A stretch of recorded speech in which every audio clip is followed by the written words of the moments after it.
রাধে রাধে বন্ধুরা, জন্মাষ্টমীর পুণ্যতিথির জন্য যেই গোপালের ভোগগুলো বানিয়েছি সেগুলো আজকে তোমাদের সাথে শেয়ার করব। ওখানে গোপালরা রয়েছে, সুন্দর করে সাজানো হয়েছে।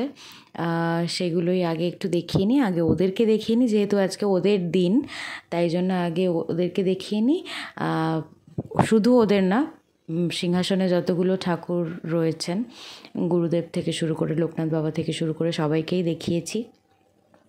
আর এই যে আমাদের হচ্ছে এটা বাড়ির প্রতিষ্ঠিত ঠাকুর, উনি আমাদের বাড়িতেই সবসময় থাকেন, ওনাকেও দেখিয়ে দিলাম। তো চলো এবার ভোগগুলো দেখানো যাক। যৎসামান্যই আয়োজন করেছি, খুব বেশি করতে পারিনি অন্যান্য বছরের তুলনায়। এই বছর খুবই কম করেছি কারণ মার শরীরটা বিশেষ ভালো ছিল না। তো ওখানে তাল ঘষে নিয়েছি, তালের পাল্পটা রয়েছে, আর এখানে আমি সুজি ভিজিয়ে রেখেছিলাম। আর এখানে কলা আর চিনিটা একসাথে চটকে নিচ্ছি, কারণ কলা আর চিনিটা একসাথে চটকালে কলাগুলো বেশ ভালো ম্যাশ হয়, আর তার সাথে সাথে চিনিটাও গলে যায়, আর চিনির ধারে ধারে কলাগুলোও ভালো করে সুন্দর করে গলে যায় বা পেস্ট হয়। তারপরে ওই সুজিটা দিয়ে দিলাম, সুজিটা দিয়ে ভালোভাবে মাখা হয়ে গেলে এবার দিয়ে দিলাম তালের পাল্পটা। তালের পাল্প দিয়েও গুলিয়ে নিচ্ছি, তারপরে দিয়ে দিলাম ময়দা দিয়ে তারপরে এবার সুন্দর করে এটাকে বেশ একটা স্মুথ একটা ব্যাটার বলবো না, ডো বলবো না, মানে তালের বড়ার যেই আর কি ইয়েটা হয় সেইটা তৈরি করে নিলাম। তারপরে বেশ খানিকটা চিনিও দিয়েছি আর দিয়েছি নারকেল কোড়া, দিয়ে এটাকে সুন্দর করে মেখে, মানে এত ভালোভাবে মাখা হয়েছে যে মানে এখানে মাখতে মাখতেই চিনিটা গলে গেছে। তো তারপরে চিনিটা 10-15 মিনিট রেস্টে তাও রেখেছিলাম। তো তারপর এখানে ভেজে নিয়েছি অল্প অল্প করে। আর এইটা ভাজা হয়ে গেলে আমি একটা একটা করে শেয়ার করব। এইটা ভাজা হয়ে গেলে তারপরে অন্য একটা, এখানে সুজির নাড়ুর পাক চলছিল, তো সেইটা আমি পরের ক্লিপটায় দেখাচ্ছি। এখানে সুন্দর করে তালের বড়া তৈরি হয়ে গেছে। আর অন্যদিকে এরপরে সুজির নাড়ু আছে, তালের ক্ষীর আছে, এমনি দুধের ক্ষীর আছে, সেগুলো সব করেছি। সব কিছুরই ভিডিও আছে, আমি 2 পার্টে ভিডিও দেব, এটা ফার্স্ট পার্ট, সেকেন্ড পার্ট আসবে।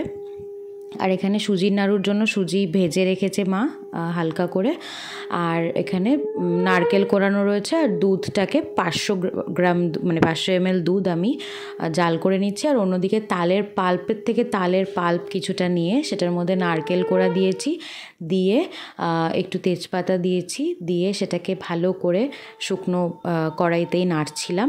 নাড়তে নাড়তে তারপরে এটার মধ্যে দিয়ে দিলাম ওই 10 টাকা দামের দুধের প্যাকেটে যতটা দুধ থাকে তার থেকে একটু বেশি, কারণ তালের ক্ষীরে তুমি যত দুধ দেবে তত খেতে টেস্টি হবে, আর তত ও টেনে নিতে পারে, তত ঘন হয়ে যাবে। তারপরে দিয়ে দিলাম চিনিটা গলে একটু এরকম কনসিস্টেন্সিতে আসলে তারপরে আমি এটাকে নামিয়ে নিয়েছি, কারণ ও নিজেও একটা টানবে, এর থেকে বেশি শক্ত মানে ঘন হয়ে গেলে আবার ভালো লাগবে না। তো সেটাকে নামিয়ে নিলাম। এবার এই দুধটাকে, বাকি দুধটাকে আমি ওই 500 ml দুধের মধ্যে এই দুধটাকে আমি ঘন করছি, সেটা হচ্ছে সুজির নাড়ুর জন্য।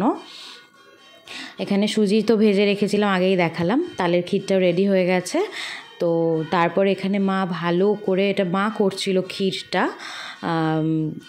ক্ষীরের মধ্যে দিয়ে দিলাম সামান্য, মানে 1 মুঠ মতন চিনি আর অল্প করে ময়দা, যাতে ক্ষীরটা ঘন হয়। তো সেটা নামিয়ে নিলাম, ময়দাটা দিয়ে নাড়িয়ে চাড়িয়ে নামিয়ে নিয়েছি। ক্ষীরটা বেশ সুন্দর হয়েছিল। এবার হচ্ছে ওই ক্ষীরের কড়াইটা ধুইনি, ক্ষীরের কড়াইয়ের মধ্যেই চিনি আর নারকেল কোড়া দিয়ে বেশ সুন্দর করে চটকে এটাকে বসিয়ে দেবো। আচ্ছা, সুজির নাড়ুর জন্য কিন্তু নারকেলটাকে সাদা সাদা করে কোড়াতে হবে, নারকেলের যে কালো কালো ভাব উঠলে ওটা কিন্তু হবে না, সুন্দর করে ওপর থেকে সাদা সাদা করে কোড়াতে হবে, কারণ সুজির নাড়ুটা একটু স্মুথ হয় টেক্সচারটা আর সাদা হয়। তো এবার এটাকে তো চিনি আর সুজি দিয়ে নর্মাল পাক দেবে, যেরকম পাক দেয়। আর তারপরে পাক হয়ে আসলে এটার মধ্যে দিয়ে দিতে হবে, আমি এখানে 1 প্যাকেট সুজি দিয়েছি, মানে 200 গ্রাম মতো। ওই সুজিটা দিয়ে নাড়িয়ে চাড়িয়ে নামিয়ে নিতে হবে। বেশি পাক ঝুরিয়ে গেলে কিন্তু পরে আর পাকানো যাবে না। তো এখানে পাক নামানো হয়ে গেছে, আর পাকটাকে এক জায়গায় করে রাখতে হবে। ছড়িয়ে রাখলে না খুব তাড়াতাড়ি, সুজি দেওয়া তো খুব তাড়াতাড়ি ঝুড়ো হয়ে যায়, তো পরে কিন্তু তোমরা সেটাকে গোল করতে পারবে না। তো এটাকে ক্ষীর, অল্প অল্প ক্ষীর দিয়ে দিয়ে ওই নারকেলের আচা, মানে নারকেলের একটা মালার অর্ধেক অংশ দিয়ে ওটাকে ডোলে ডোলে ডোলে ডোলে একটা স্মুথ টেক্সচার আসলে ওটাকে হাতে পাকিয়ে নর্মাল নাড়ুর মতন শেপ দিয়ে নিলেই হয়ে যাবে। সুজির নাড়ুটা খেতেও খুব সুন্দর হয় আর খুব বানানোও খুব সহজ। তো এখানে আমি পায়েস রেডি করছিলাম। পায়েসটা ওখানে আমি 2 কেজি দুধ নিয়েছি আর 100 গ্রাম চাল নিয়েছি, চালের মধ্যে ঘি মাখানো ছিল। তো ওখানে ওটা রেডি হচ্ছে, আর অন্যদিকে ততক্ষণ দুধটা জাল হতে হতে আর চালটাও দিয়ে দিয়েছিলাম। চালটা সেদ্ধ হতে হতে আমি এখানে অন্যদিকে ময়দাটাও মেখে নিয়েছি লুচির করব বলে। তো তারপরে চাল সেদ্ধ হয়ে গেলে দিয়ে দিয়েছি গুড়। আমি এখানে গুড়ের পায়েস করেছি, তাই চিনির ব্যবহার করব না।